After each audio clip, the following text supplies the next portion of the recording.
Hey you all, welcome to this video where I will help you out how to connect Bookmap to CQG. And if you want to do this, the first thing that we are going to do is we select right here settings, manage plugins. And then after this, we scroll down where you will find CQG.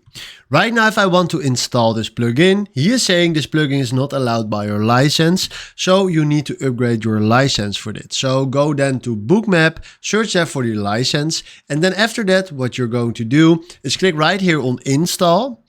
Then you can click this away and go right here to connections and click on configure. And then right here, you do add connection.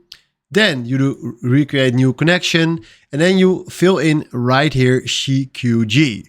When you click a few seconds ago on install, you will find it right here. And I will show you, for example, how it works with Bybit. Right now, if I click right here on Bybit, you will find it right here. Then we do OK. And now if you go to connections and select right here Bybit, you see right now here in the bottom that we just connected right there Bybit. So this is exactly what you need to do with CQG once you upgrade it to a higher license and install it right there in plugins. So this is how you can connect Bookmap to CQG. Hopefully this was the video where I was looking for. Thanks for watching and have a wonderful day. Ciao.